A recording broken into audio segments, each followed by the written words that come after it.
आइए इस वीडियो को शुरू करने से पहले मैं आपसे फिर निवेदन करना चाहूँगा कि मेरे चैनल को सब्सक्राइब कीजिएगा और अपने इष्ट मित्रों से इसको शेयर कीजिएगा। पिछले वीडियो में वृत्तासुर के पूर्व जन्म के बारे में आपको बताया था, चित्रकेतु के बारे में बताया था।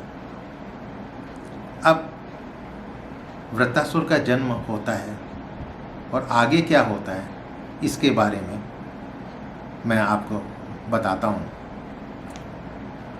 इंद्र द्वारा विश्व रूप जो त्वष्टा के बेटे थे, क्रोध में भरकर इंद्र ने विश्व रूप के तीनों सिर काट लिए थे। अब विश्व रूप की मृत्यु के बाद उनके पिता त्वष्टा ने इंद्र के शत्रु चाहने की इच्छा में एक बहुत बड़ा हवन करा। वो चाहते थे जो भी मेरा पुत्र हो वो इंद्र का शत्रु हो। तब हवन करते समय हवन की दक्षिणाग्नि से एक भयावह दैत्य प्रकट होता है।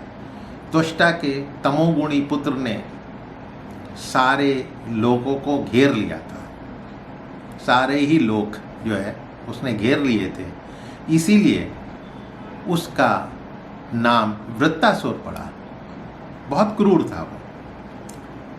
बड़े बड़े देवता, बड़े बड़े अनुयायियों के साथ देवताओं ने एक साथ उस पर आक्रमण किया, अपने दिव्य अस्त्रों द्वारा प्रहार किया, लेकिन वृत्तासुर सारे अस्त्रों को निगल गया। तब देवताओं के आश्चर्य की कोई सीमा नहीं रही। सारे दीनहीन हो गए, उदास हो गए कि अब क्या होगा, ये तो हमारी सत्ता चली गई। तब देवता आदि पुरुष श्री नारायण की शरण में गए और अपना कष्ट निवारण करने के लिए प्रार्थना करने लगे। तब नारायण ने प्रसन्न होकर उनको कहा कि आप दधीची ऋषि की शरण में जाएं और उनसे निवेदन करें कि वो अपना शरीर आपको दें। तब आप उनके शरीर की हड्डियों से विश्वकर्मा के द्वारा एक श्रेष्ठ आयुध, एक अस्त्र तैयार करवाएं, जिसमें मेरी भी शक्ति उसमें होगी और उसी से ही उस शस्त्र के द्वारा वृत्तासुर का वध होगा और तुम्हें अपनी खोई हुई शक्तियाँ, खोई हुई सत्ता फिर से प्राप्त हो जाएगी और कल्याण होगा। तब देवता लोग प्रसन्न हो गए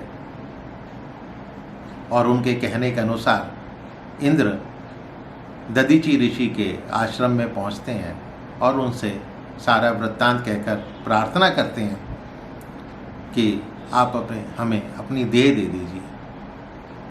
तब दधीची ऋषि भी बोलते हैं कि किसी भी प्राणी को अपना शरीर देने में या शरीर से आत्मा निकालने में बहुत कष्ट होता है, लेकिन भगवान का आदेश है तो मुझे कोई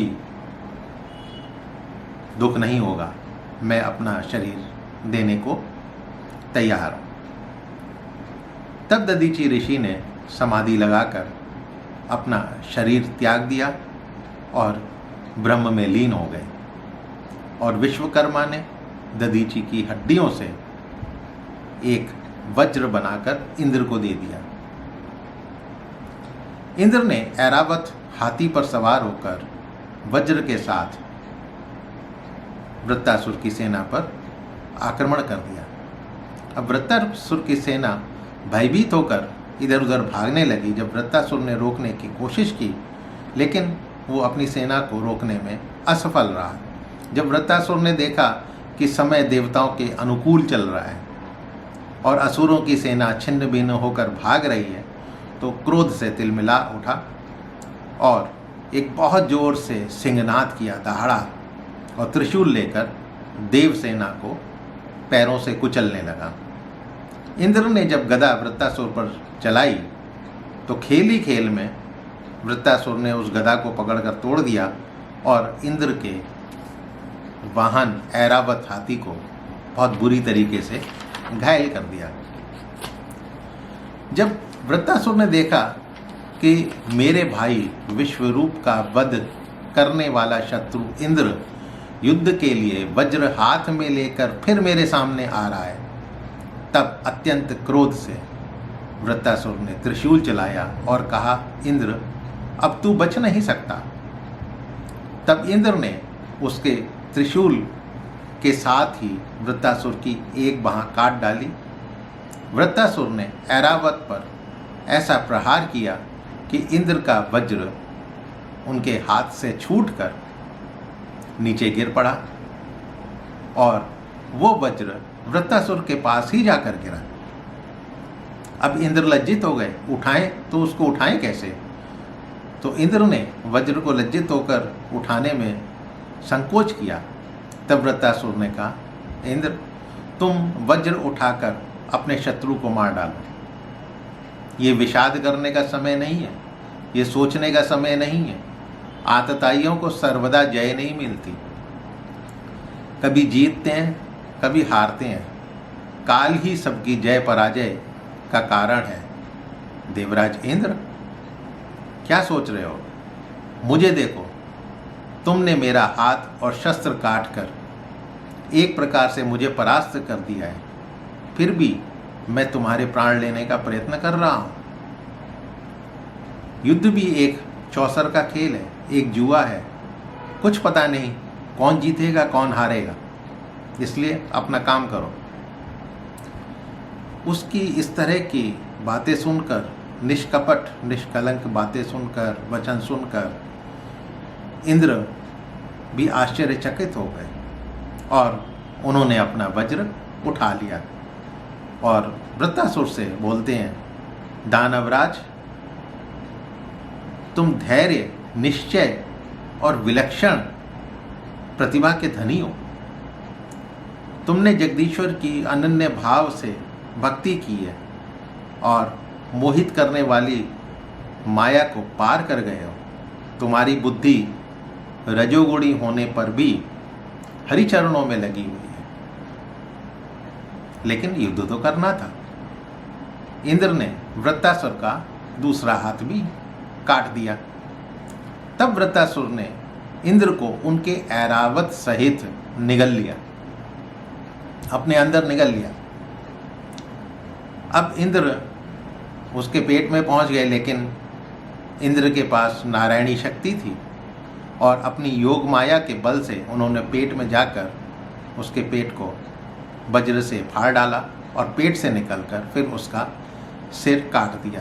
उस समय वृत्तासुर के शरीर से एक आत्म ज्योति बाहर निकली और देखते ही देखते वो भगवान के स्वरूप में, पर ब्रह्म में लीन हो गई। तो भक्त तो था ही, हरि का बहुत बड़ा भक्त था और चूंकि श्राप के कारण उसे ये योनि मिली थी, लेकिन पिछले जन्म के कर्मों को भूला नहीं था। उसकी भक्ति भगवान में ही थी और इसीलिए वो राक्षस योनि में होते हुए भी परब्रह्म को प्राप्त हुआ। तो ये वृत्तासुर राक्षस की कथा थी जो मैंने आपको सुनाई।